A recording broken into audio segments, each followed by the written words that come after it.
Hey guys, today I have a really special guest who does amazing things, and we're going to be talking about self-love and inner child healing. So I want to introduce you to my guest. My name is Shaunique Jackson. I'm a trainee psychologist and I have a platform called BlackHoodNarrative. With your platform, BlackHoodNarrative, just explain a little bit more about it. What does it do? Where did the idea come from, and what you're trying to achieve with that platform? So with the BlackHoodNarrative, it was just something I wanted to say. So for me, I felt there is a failure in the mentality of our culture. Yeah. And I believe that we had lots of narratives, or we have lots of narratives that I believe are passed on or projected onto us, or I don't know, this whole idea of us being, Black people, and there's so many limitations to that, and there's so many narratives that people, I think, project, maybe parents, society, culture, religion, all of these things that they project onto us. Yeah. And I think that we, especially me as a woman and as a Black woman and as a Jamaican woman, I internalized so much, and I didn't know what was right or wrong, and I didn't know what I wanted for myself.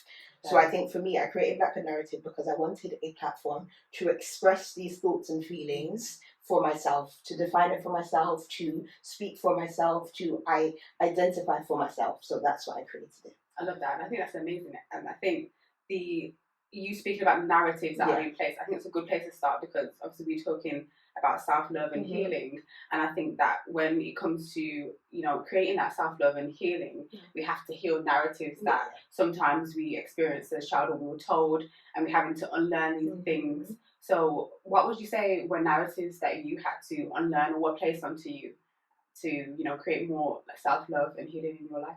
I think the way I viewed my womanhood and what that meant, so to be a woman and to be a Black woman, and what that meant, and how that shows up in relationships, how that shows up in my motherhood, how that shows up in just the way, how I present myself to the world.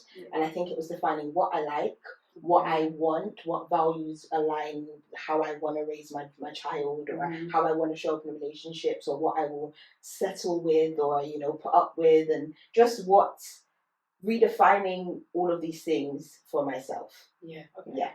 And how would you say the narratives that were put onto you as a child, or like, how do you think it showed up in your adulthood and in your relationships? So I think I was raised within the church. So my grandmother went to church. We went to church all the time. Like, church was very much, like, it was just very present in my life. Like Monday, Tuesday, Wednesday, Thursday, Friday, Saturday church, or some kind of church, something. Yeah, in some way. Do you know what I mean? And I get it. But I feel with that, it kind of, for me, it kind of stifled me in the sense of, you're limited.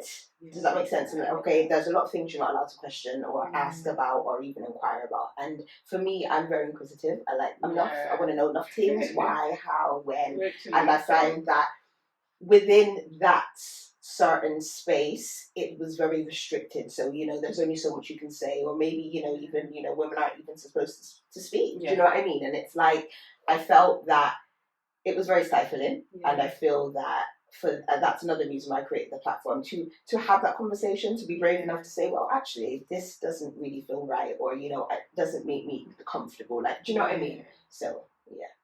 So, in terms of the narratives that you had to learn, was there any specific ones that you found difficult trying to unlearn, or moving past to heal them? I think I became a people pleaser. Like, when I now look at it, and I think how I even show up, in this space called womanhood, people pleasing. Like, just going with it, or just being nice. Like, I think, again, we're taught as well to be submissive, where, all of these good virtuous things, but I feel sometimes we lose our voice with that. Does that make sense? And I believe you can still be submissive, but still have boundaries. Do you know what I mean? And put that in place, or still have self-respect. Do you know what I mean? And I feel like even now, it's weird. I feel like I'm learning how to stand up for myself again, or learning how to speak, just to speak or to say certain things with chest. Do you get it? Like, it's like you want to say it, and it's like, oh, should I? But it's like, no, actually, no, I'm worthy of these things, so I can speak these things. Do you know what I mean? So, yeah.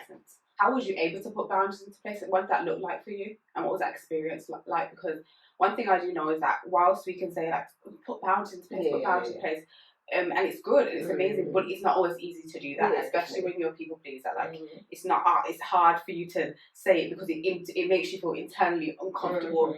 to do that, and you start to feel like if I put boundaries in place, I might lose someone. So what was that experience like for you? So for me, I had to really deep it, as in I really had to analyze. So I think even with like learning psychology and counseling and all these things, you have to analyze everything. So it's like, okay, I feel uncomfortable. So this is a feeling that makes you feel uncomfortable. So then it's as deep as to say, okay, why do I feel uncomfortable? Where does that come from? Okay, let's go maybe back into childhood. At what point in childhood did I feel like that? So why is it triggering me now in adulthood? And it's like you really have to self-assess, and honestly you have to dig deep, and it's not nice because a lot of things are going to come up, a lot of feelings, and I'm bawly and cry and do you know what I mean? It's a lot, but it's like you really have to confront every aspect of your existence in order to do this. Does that make sense? And it's like until you can do that, you won't be able to, have the boundaries with just. Do you get me? Because it's like, you feel this and feel that, but it's like you have to really dig into what is that about? How did that present back then? And how is it showing up for me now? Yeah, I'm big on that. I feel like there's certain instances that sometimes we have in our childhood that are so similar to what we're experiencing as an adult, and until we're actually aware, like, oh my God, I had this same thing, but it showed up in a different way. And now as an adult, I'm experiencing that same thing. But if you don't have that awareness to say this is where it comes from, we're gonna go through it and continue with it because it just feels normal to us because that was an experience. And you have to have that curiosity as well. Yeah, you have I think to. Even for me, now even when I reflect back, so many of my romantic relationships, that little girl showed up in all of those relationships. Do you know what I mean? It wasn't, this big toughy. It was that little girl that showed up, and that little girl was feeling all of that, and all of those feelings were coming up. And it's like, I didn't realize until I really was curious, and it was like, oh, that was when I was 6, or when I was 12, or when I was 16, and it brings you right back to that moment.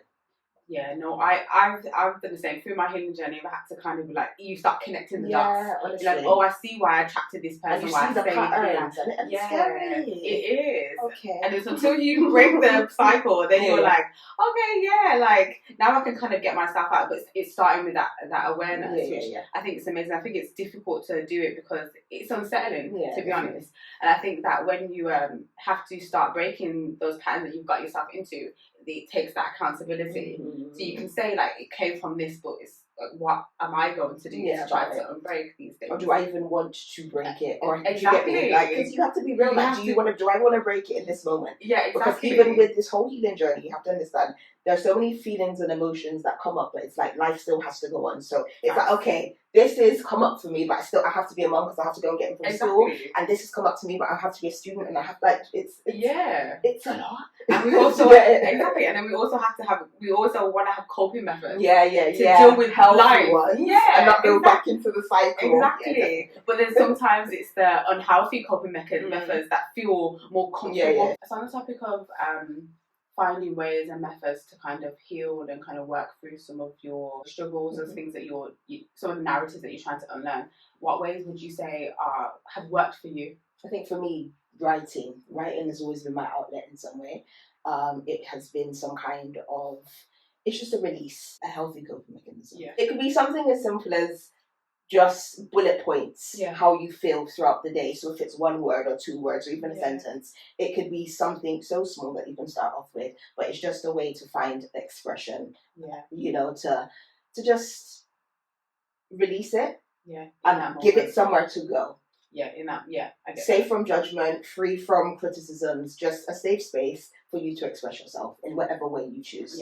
I think people do get intimidated by writing because it seems as if you have to write like a whole diary. You have to write so many different things, exactly what you're going through, but what you can actually do is just express what you're feeling in the moment. You can express what's going on, what emotions are coming up for you, something that's triggering you can express that as well. And I think it enables you. One thing that I like to do is write down my triggers, because then write down how I feel when I'm in a certain environment or with a certain person, and then it gives me this awareness as to, okay, this situation is triggering for me, this situation brings up this type of emotion, this person brings up this for me. And I think that once you've got it out in the open, you've got it to your awareness, you can then be like, okay, I can work through this, I can you've given yourself a level of understanding of what you're experiencing and what's happening for you.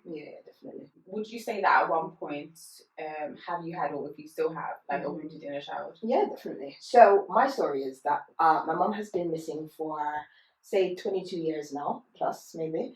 And I was raised with my grandmother because she wasn't there. So I feel for me, I've always grieved that absence. And that's shown up in so many unhealthy ways. That's shown up in voids, that's shown up in holy puttings, do you know what I mean? And I feel that that little girl has always grieved that idea of a mother, that idea of a relationship with a mother, that, and just, I've grieved ideas, I've grieved what I think she would have been, or what, do you know what I mean, of what I wanted for that little girl. So much of me has grieved for that little girl. And I think even going into my adulthood, having a child also triggers that aspect of the little girl in me. So for me, having my son especially, it triggers my inner child, because there's so much of myself that wasn't healed fully. Even still, it's a process, it's a journey. But I feel when you have a child, you're then forced to deal with that child's emotions. And when you're still dealing with the emotions of your inner child, there's a conflict. Do you know what I mean? And I feel that, so much of me is grieving and still grieving, and so much of my healing journey is grieving that wounded inner child. What ways did your would you call it a mother wound? I would say it was there's abandonment issues, rejection issues, self of belonging, just being a part of, I guess. I think that it's important that you brought up the topic of, like, you know, it's having a child and then that triggering you having to deal with emotions. I think for women who are in similar experiences, it would be good for you to, if you could explain what ways did you deal with it, how did you manage it? Honestly, I think I'm just dealing with it now. Because I think, a lot of it, I'll be honest, like, my son's 6 now. And I think maybe for the last 4 years, it was accepted. So I got with my son's dad, and I think, again, when I was left in a children's home. So that then, my internal messaging was that I wasn't good enough. So my internal messaging would then be, I wasn't good enough to have that family structure. So I think that wounded inner child, it grieved that family structure. So then when me and my son's father didn't work out, I'm there grieving for that relationship and the relationship, like, do you know what I mean? So it has this knock-on effect, and it affects every aspect. And it's like, you really have to deal with your stuff, because especially when we have children as well, because there's so much subconsciously that we're projecting and we don't even know. And I think for so much of me, as much as I grieved, me grieving that loss of that relationship dynamic was me grieving that little girl that didn't have the mummy and daddy that she always wanted. And then it was another failure, and it was another disappointment, it was another rejection in a way, subconsciously. Do you know what I mean? Another abandonment as well. And I think those abandonment issues, they showed up for me in a way that, again, I was looking for that sense of belonging in all the wrong places, with the most toxic people and the most, the most, do you know what I mean? Because, again, that wounded little girl is looking for love and a safe space and to be a part of, just looking for a mom or a dad or a home. Do you know what I mean? So, what ways did you learn to fill the void in a healthy way that wasn't dependent on these relationships, these men, or other things? Like, what healthy coping methods did you have to learn? Forgiveness. Forgiveness in the sense of, I have to forgive myself. I think that's been my biggest battle, or my biggest journey, forgiving myself. Because don't get me wrong, I'll be like, it was him and it was her, and I can tell you everybody, and then granny, I mean, you get it, because you've wronged me and we need justice.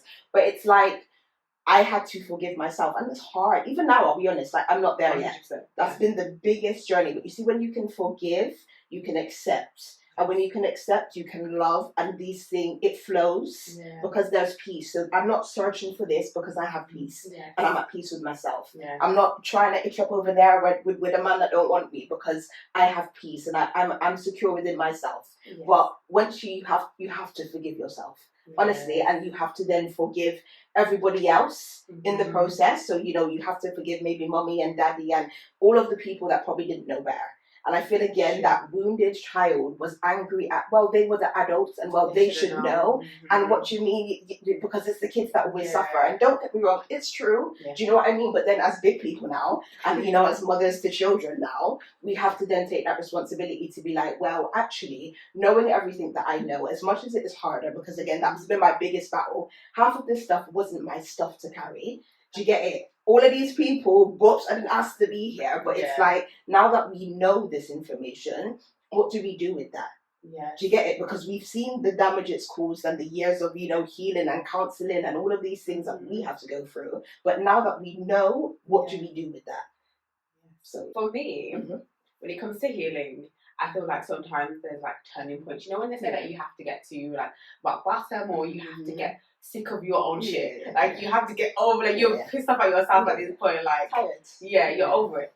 So and I think that's what happened for me. I was like, you know what, I've got to do better. I've got to, become more aware of certain things and how I'm showing up. Would you say that there's any experiences or anything that happened to you, like, or a turning point for you to say, actually, I'm going to start prioritizing my healing. I'm going to prioritize myself. I'm going to unlearn these things. I think, again, going back to the forgiveness, forgiveness, it's heavy. It's heavy. It's heavy to carry. It's heavy to deal with. It's just, and it's not nice. It's very low vibrational. Do you know what I mean? On forgiveness. Yeah. And it's like you get tired of. Again, I feel with trauma, it creates you into somebody that you're not. That's not necessarily who you are. Does that make sense? So because of these unfortunate situations, childhood trauma, sometimes it can change your judgment or your characteristics or whatever it is. It shapes you and it forms you. And for me, I didn't like who that person had become because she was angry, she was bitter, she was resentful, she was just wasn't nice. Do you get what I'm saying? And it's like, I maybe was becoming all of the people that hurt me probably, or I was probably, turning into people that had just, do you know what I mean? And I feel like I would, number one, be a hypocrite. And number two, it's like, what purpose is this serving? Who can I be with this attitude? Who can I be? Who can I serve? Who can I help? What help can I be to myself? Do you know what I mean? So I think I just didn't want to be that person anymore. I can relate to that in that sometimes, for me, I kind of felt like people brought out bad sides in me or bad character traits where it wasn't necessarily, I was always responsible for them. I was always responsible for the things that I decide to do and entertain and how I'm going to respond.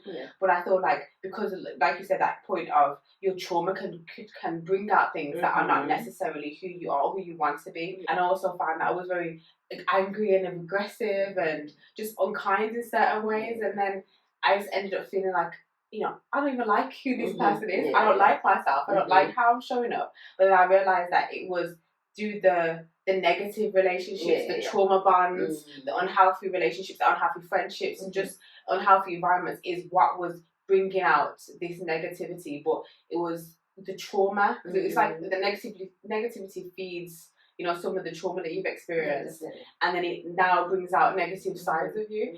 And so when you said, I think it's so important to be aware of that, because sometimes we end up self-loathing, I think. And then that ties into forgiveness, because it's like, if you self-loathe and you have core shame and you have all this guilt, it's going to be so hard for you to forgive yourself. And then that's why it's so easy to go back into that same cycle, because it's like, I don't have to deal with that then. Well, let's just continue doing, even though it hurts and it's not okay, but it's fine. Do you know what I mean? So, and I think that you ultimately feed yourself narratives that this is what you deserve, and then you're lying to yourself even more. Do you get it? Would you say that you had so when you speak about narratives that, like, our parents can feed us with certain experiences, we can take on board those narratives, do you feel like there's any narratives that you actually gave yourself or told yourself? So I feel like now that when I did that, I feel like not having a mum and a dad, I felt the narrative to being a mother was, well, we have to have that family unit. Doesn't matter what, we have to have that representation, because I didn't have that. And I think that's so much, again, of that wounded child who yearned that representation. Don't get me wrong, family, my nan raised me, but to me, that little girl, she wanted her mum and that dad, she wanted that home, she wanted that, do you know what I mean? So when I had my son, it was like, okay, well, no matter what, do you get it? We're just going to be a family, you get it? Yeah, thanks, but it didn't work out. And for me, again, there was so much of me that was trying to fix this narrative of, okay, well, to have a happy family or to have a happy home, you just have to have mom, dad, and everything's fine. And it's there's so much more than that. And I think, again, that little girl didn't realize how much work, it takes to have a healthy family, how much responsibility it takes to have a healthy family. Yeah. And the reality is that some people won't always want that, or don't even have the tools for that. Some people can't, they that's their journey also for them to realize. And if two people aren't aligned, then you can't have that. And again, there's no shame in that. But again, we're taught that, okay, well, we have to, as women and as mothers and as wives, we have to have this certain narrative about us. And it's like, that's not always realistic. A lot of times we feel eternally, we feel dissatisfied, we feel uncomfortable with what we're experiencing in the environment, but we think this should be the way it should be. Where do you think those stem from? I think different things. I think self-esteem plays a massive part, but then what self-esteem means to you, because self-esteem could mean one thing to me and a different thing to you, and do you get it? So I feel that a lot of us as women, I think we have been raised to believe that to have certain self-esteem, we have to be strong. Yeah. And to have certain self-esteem, we have to do things a certain way and be a certain way, and that means that we have high self-esteem or just self-esteem.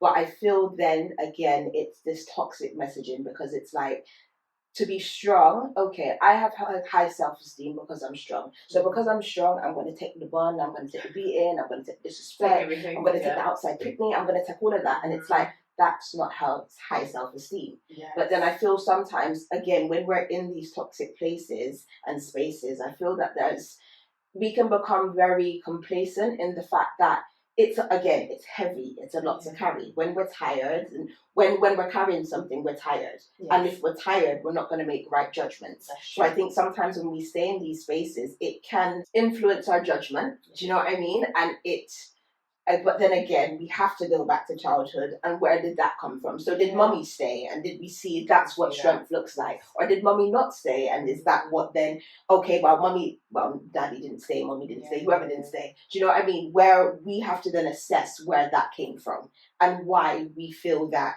we don't want better, or why we believe we don't deserve better, or maybe we believe that it doesn't exist. That is also and we have to be honest about these thoughts that come up. Do you know what I mean? Because I think it's vulnerable to say, all right, I don't feel that I'm worthy of love. It's vulnerable to admit that, okay, well, maybe he's the only person that would ever love me or ever understand me. We've all been there. We've all had these thoughts. Told ourselves those Do you know what I mean? Yeah. And it's like and that's what I'm saying. All of this, everything, it takes honesty, and it's hard. It does. To be honest, it's radical, it's heartbreaking, it's all heap of emotions and whole heap of things. But it's like we have to do that in order to change or to grow or just to want better. And I think once we start understanding that, we can start making healthier decisions. Yes, 100%. And I think, you know what, it's interesting we talk about strength, because sometimes for some people strength looks like what you said, like taking all the disrespect and just being a superwoman and doing everything, even though you'd feel dissatisfied or emotionally wounded. But for me, like, strength is also being vulnerable and being honest with yourself and telling yourself the truth of what you're experiencing. Because I think that one thing that I like to reiterate is, like, you have to tell yourself the truth of what's happening in your life, how you feel, how things are showing up for you. Because if you don't, and you're not standing and you're not rooted in the truth, you're gonna feed yourself, like, you're gonna be delusional. If you're not honest and not truthful, I think it's difficult for you to give yourself a different experience. Because the experience that you're having isn't the one that you want, but you're telling yourself, it's the one that I deserve. It's the one that I should be in. Or actually, it's all right. It's no. So I agree. Like, I think being honest and truthful and, like, standing in your truth is such a powerful thing. And I think it's the aspect of strength that sometimes I think we don't really speak about, we don't really acknowledge. Getting to a place where you have a healthy relationship with yourself, you feel more confident. I feel like what comes with that is you being able to not only say what you want, express what you want, and know what you want, but also being able to honour yourself and honour your word. So what ways would you say that you've been able to honour your word, or have you been able to honour your word, even in situations where you found it difficult to do that? So I think when it comes to honouring my word, I have learned that it comes with being accountable. It's come with a lot of self-discipline. It's come with a lot of reprogramming my mind to think a certain way and to act a certain way. And also it's come with having to then think back to why I didn't honor my word. So who was that person that showed up that didn't honor her word? Why did she not honor her word? And again, you have to dig and you have to dive and you have to question that person so we can become a different person. Yes. And again, these things, it takes honesty, it takes self-discipline, it takes accountability, because again, you have to be accountable for your part. Yeah. Do you get it? Whether, it doesn't matter. We all have a part to play and we have to be accountable. And when it comes to honoring our word, we have, in order to be accountable to our words, we have to be accountable for the person that shows up. Yes, exactly. And what do you feel like it looks like to say, you know what, I honor my word, I honor myself? What does that, how would that show up? As self-respect. Yeah. As self-love. I think just basic regard for yourself. Do you get me? In every capacity. Do you get it? And sometimes when we think of all of this self-love, we think of the external things. Yes, and to have basic regard is a very internal thing. Yeah. Does that make sense? It starts from inside and then it shows outwardly in our behaviors and our mannerisms and the things that we do. But again, we have to assess where that came from. Yeah. Do you get it? And again, sometimes we have to be honest, like, did your upbringing even teach that? Yeah, did you even see that? Did you see that in your mom? Did you see it in your dad? Did you see it in the women in the home? Like, did you see that? If you did see it, what did that look like? Yeah. And even if, again, self-respect might look different for you, might look different for me. So again, we can redefine what that looks like for ourselves. Yeah. And our experience and how we show up in the world. I love that you said that. And I really love that you said within, like, internally, and how your within shows up on the outside. Because I feel like this space of, like, self-love and self-care, it always looks like the whole run yourself a bath at night. It's put pretty. some candles. It's pretty. But the truth is, for me, and I think where we relate is that it can also be uncomfortable and scary, because it takes, you know, like you said, accountability. It takes honesty. That for me is self-love. Yeah. That's honouring yourself. You're able to honour your word in that way because you're able to take accountability for what you've done wrong and just what you can do better for yourself. Yeah. So it's not as pretty as people assume, like, you know, I'm going to honour myself by going in the bath and putting some candles in. And those are great as well. Yeah. You know, doing your hair, do your makeup, do your nails. It always stems from within. I used to focus a lot on my external appearance. Yeah. And my hair has to look like this, my nails, my makeup and things like that. But where did you see that in childhood? Or what messaging told you that was okay, or that's what it's supposed to look like? Do you know what I mean? And to answer that question, actually, I remember seeing it more so from my mum.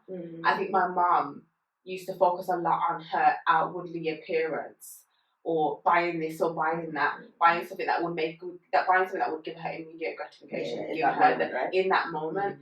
And I think that for me, it was always that. It was like, okay, well, I look good, so whatever, I'm pretty, so I don't care, do you know what I mean? Yeah. And then when I started getting these terrible experiences and I was traumatized, my looks weren't doing anything for me.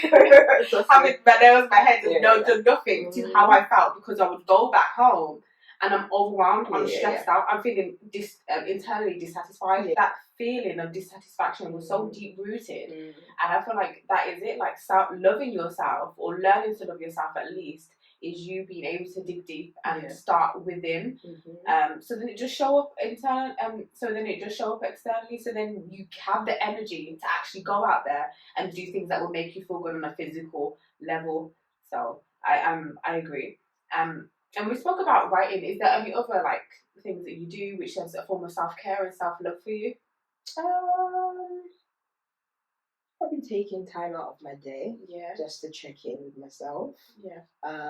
Making time for me, especially being a mom and a student and all of these things. You're wearing all of these hats and you got all of these people. It's like I'm learning to make time for me and be okay with that, because I think for the last maybe 4 years, 5 years, I've tried to it's like I'm trying to force something, and I think every time I try to do certain things, it's like it comes back to me still needing time for myself. And it's like my issue was learning that it's okay to take time for myself. It's okay to wait. It's okay to, do you get me, whether it's 5 minutes or 5 years, it's okay, because I'm learning that if it's for you, it's going to be for you. It doesn't matter when, where, how. If it's yours, it's yours. If it's aligned, it's aligned. If that's what it's for, like, you can't even fight against that. Do you get what I'm saying? And it's like, again, these narratives and these expectations of what a woman should be, what a productive woman should be, or what a good woman should be, an ambitious woman should be, and still be a mom, and still do, like, how much things do you want me to do when I'm not down? Do you get it? Like, I'm tired. Do you get it? And to be tired, it's normal, but because we've never seen that vulnerability of a woman being tired, it's well, she did it, so I have to do it. And it's like, well, no, they were tired and resentful and bitter and all of these angry. things. They didn't like the fact that they couldn't take a break or sit down or pause, or they couldn't even prioritize themselves. When you're able to prioritize yourself, then you're able to prioritize others in healthy ways. That doesn't mean disregarding yourself. And that's the problem. I think a lot of women especially are taught to kind of disregard themselves and put others first. But then my thing is, like, how do you show up in healthy ways if you, for other people, if you can't prioritize yourself? And that's what I feel like breeds a lot of resentment.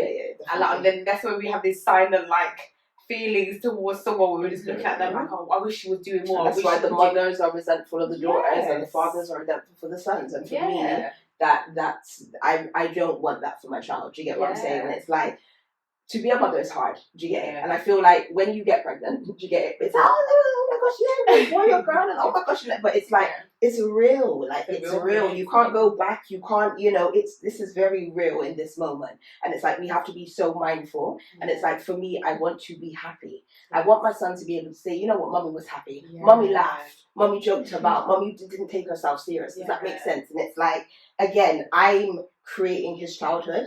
I'm creating these core memories, and how I show up for that, I have to be responsible for that too. I love that. And I think it's important, because it's weird, because sometimes, like, some of the core memories, like, you're structuring all these core memories for your son, and I think that as he grows older, and he's going to remember a lot of these pinnacle moments. But have you noticed that for a lot of us, especially a lot of us who are wounded, our pinnacle moments were the negative things. Definitely. It was like you got someone who actually like, oh, what happened in your childhood? Your first thought is maybe, oh, well, this happened, or this did not happen. I didn't get this. My mum was this. My dad was this, and my family were like this. Because that's what it's like for me. If someone asks me, like, oh, tell me about your childhood, my first thought is like, oh, it wasn't the best. Like, I didn't get this, I didn't get that, and and it's like they have to ask me, what was the good thing? Because that's just two good things. Literally, the two, or if that. So it's like you have to. It's so important that you said that, because you are shaping these experiences for your son, so that when he gets to a certain age, when someone asks him how was his childhood, what are the core memories he's had, they're going to be good things, positive things, and obviously we can't be perfect. But for the most part, he's going to be able to say that, because you as a mother, you've done what you need to do, and you're still doing what you need to do for yourself in order to show up. And for me, I'm trying. And that is enough. That's the key. Do you know what I mean? And I think a lot of the childhood traumas and issues that we have are maybe because, parents didn't try. Does that make sense? They didn't try. Maybe whether they wanted to try, they couldn't try. For whatever the reason was, they didn't try. Do you know what I mean? And it's like, maybe that's where their internal issues stem from, so that maybe resentment or regret or shame or embarrassment or whatever it is.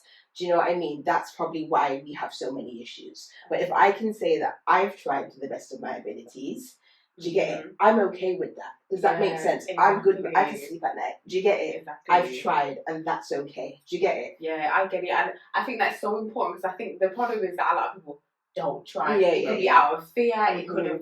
I think that's a real thing. Being scared, because it can literally keep you stagnant. It can keep you stuck, because it's like sometimes we get more comfortable just staying. Because if we try, we might find out something we don't want to find out, or we might fail, or it might actually not work out. And half of the time, we're scared of our own potential. Do you get it? We're scared of how great we can be, how good we can be, how consistent we can be, and it's an uncomfortable feeling.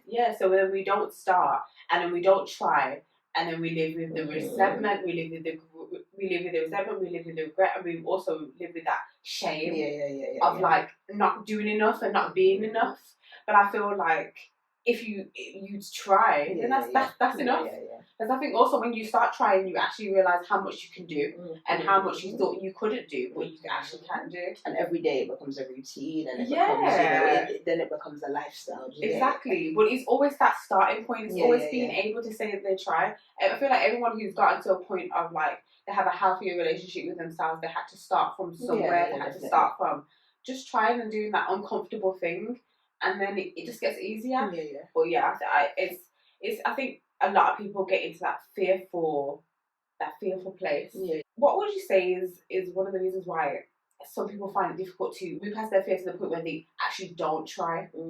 I think fear of the unknown again, because we're scared of our potential, innit? And again, if we haven't seen it, it's like, oh, does it really exist? And you've got all of these things that are associated to that. But I think it's very much fear of the unknown, not knowing and not having control. And I think, again, for children that have grown up with a lot of childhood trauma, with a lot of issues and holy for things, we need control. Because as the 5-year-old and the 6-year-old and the 16-year-old girl that took fast and left home, she didn't have that control. So it's like now that we have control, even though if it's, the one robust routine, it's still my control, it's still mine, it's still something I have, maybe even all I have. Do you get what I'm saying? And it's the issue of control. What we have to deal with our controlling issues. Message to myself. Do you know what I mean? We have to deal with it. Message to myself as well. Because I'm still such a control freak. It's hard to get rid of that control and to let go of it. Because it's the reality of life is you just can't control everything. And the more you try to control it, the less control you're gonna have. Yeah, exactly. Honestly. How do you feel like you were able to let go of control, and you see that's still a struggle for you? For me, working on it. For me, it's still a struggle. I'm not gonna lie. Having to have that faith. I'm accepting it more now, though. I'm accepting that again. 4 years, I'm trying to control. We end up in the same space, and it's like, okay, I'm accepting that I don't have control, and I'm accepting that it might not look a certain way, and I'm being okay with that. Yes. Taking some time, but I'm getting there. But I'm learning to accept it more than just to be like, no, it has to be this way, it has to go this way. But you see, when you've had a child and you've had all of these, expectations that haven't been met, and again, even with a child, we don't have time, like, because this child's growing up, he's going to be 6 and 7 and 8, and do you know what I mean? So it's like you kind of have to accept it. Yes. And again, it takes time, but you have to be realistic as well. Do you get it? Absolutely. I love that. The control thing is the key. It's so true. I'm still working on it, and I'm gonna say I'm gonna get there eventually, but it might take me until I'm about 18. I think we don't know how to surrender because it's never been safe enough to do so. Do you get it? And again, we've grown up in trauma. We need safety, and again, we need it, and that's one thing. Again, I need safety, and it's like again. That's where it comes from again, and there's so much of that wounded inner child. That 5, whatever age it is, has shown up in our adulthood and shown up in all our decisions and our thought processes and our narratives and all of these things. And it's like we have to be accountable for that. But then it's like again, we can take from all of that trauma and all of that baggage and all of that hurt, everything, and we can do something good with it as an adult. Exactly. We don't have to stay in it and ruin it. I feel like that pain is so heavy to the point where it's like. You just brew in that pain and that anger and the hurt, and then you just get so used to navigating life in that way. Sometimes we don't want to be responsible for healing something that we didn't cause. I didn't cause this core shame that I have. It started from somewhere. My mom didn't do this, my dad did this, and so that's why I have it. So taking that responsibility almost feels as if you're taking away that responsibility from someone else and what they've done to you. But what can you do? There's no other choice, because unfortunately you can't get sometimes you can't get what you want from the person that harmed you in the first place, because they were navigating either what they believed was the best of their ability, or what they felt was right or was okay or was normal, or they were just literally navigating from a wounded place themselves. And so they put their wounds and their hurts or whatever they've got, what was going on internally, onto you. And so then now I guess it's your choice to decide, I have to now be responsible for my hurt and how my hurt from someone who was responsible for me and how it's showing up. But I have to be responsible. And I think that a lot of reasons why people are stuck as well is that it's because they're not thinking that they're responsible for themselves. They think from a lens of, I'm not responsible for this stuff, so why should I do this? Why should I go to therapy? Why should I put in the work? I didn't cause this. But it's just how it goes. For real. But it's hard. It's hard, and it's like it's not something that I want to undermine because it's easier, isn't it? It's easy to say my dad and my mum did this, my aunt, my uncle, my grandma, my community did this to me. So it's just the easiest things to do. Yeah, definitely. But again, when we're learning to be accountable and honouring our word, we have to learn to honour our actions too. Yeah. Do you get what I'm saying? Exactly. And it's not about them, because really it's you one in this life. Do you get it? Mommy, daddy, granny, everybody. It's you one. Do you get it? And you're left with it when you don't.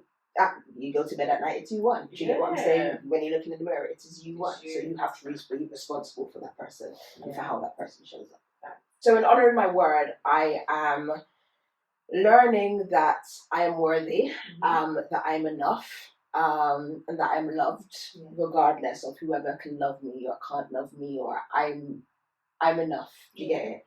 And I feel that a lot of us that have grown up with childhood traumas, we internalize a messaging that we're not enough, and I'm not quite sure how we navigate that in adulthood, but it comes out in so many ways. And I feel for me, learning that now, I can pass that on to my son. Does that make sense? And he can probably pass that on to whoever, whether that's his community or whatever that is. This is how this cycle continues. Do you get what I'm saying? And again, not perfect, because I'm going to have my days, do you know what I mean? But it's like, again, I'm being intentional with my word and intentional with my actions. I love that, and I love how you said that, because I think that's what it is. It's like passing on this for our children to go into the world and impact other people, whether it's a neighbour, whether it's the school, the workplace, and all these things. What advice would you give, maybe to someone who's struggling with that healing and starting that journey and wanting to become more aware and in touch with who they are? I would say start where you are and start with what you have. And I think, again, when it comes to this deep dive, we have to go back to that little girl or little boy or whoever the person may be. I feel that we have to identify. So, okay, was she 6? Was she 7? Was she 8? If she was, what did she like to do when she was 6, 7, and 8? And we can try and implement that in adulthood. Do you know what I mean? It doesn't always have to be, we don't have to go back to the bad things, but we can go back to the good things, and we can honour the good things. So did she like to draw? Did she like to paint? Getting to know that girl or boy again. Do you know what I mean? And I think once you get to know who that person was, you get to then establish how you want them to be as an adult. Do you know what I mean? And I think that don't always see it as a bad thing as well, because, and again, it's so easy to say, don't see it as a bad thing, but it's like when you've had so much childhood trauma and stuff, I think sometimes when it comes to childhood, that's all you can associate. Do you know what I mean? But it's like, if we're coming from a place of wanting to heal for her, we have to regard her highly or him highly. Does that make sense? So when we, when we are going back into that space, have grace, have compassion, have love. Do you know what I mean? Because ultimately we are trying to be parent or look after or whatever it is that we're doing, and we have to act accordingly. Do you know what I mean? So I love that. I think that's amazing advice. These days I'm thinking, how can I reconnect to my inner child a little more? So then when we're in adulthood, we're so stuck on like our day-to-day tasks, what we have to do we're busy. So it's like prioritizing that time, and even now I literally made a list of hobbies that I want to get back into. And the interesting thing was that some of the hobbies were like similar to what I wanted to do when I was a child. And have you heard of the Nintendo Switch? I was like, I might just buy that, because I used to love to game. So I was like, I had a DS and I was love to game. So I was like, you know what? Maybe as a way to like heal my inner child, but also connect to my inner child, going back to get myself a Nintendo, gaming. So when I've had a stressful day and I'm just tired and my normal adult life stressing me out, I'm giving myself the opportunity to connect with myself and to connect with my child and to play.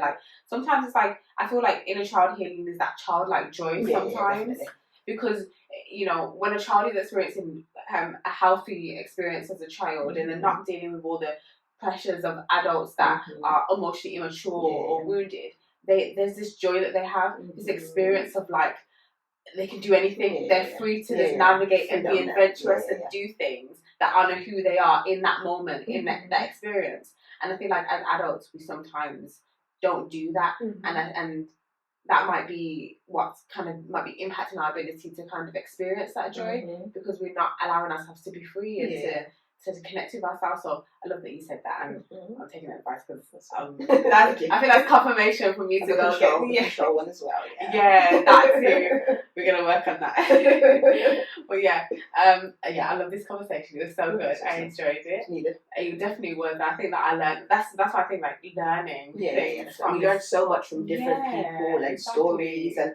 I think you learn as well that everybody, we're different, but we're still so similar. Does that make sense? Yeah, that's true. Yeah. Especially when we have it's interesting because we learn that we have similar experiences, but it just shows up differently sometimes with each people, but then we can relate in a sense like, you know, this was my experience, this is how I felt. So yeah, thank you for listening to another episode, and I will see you in my next episode.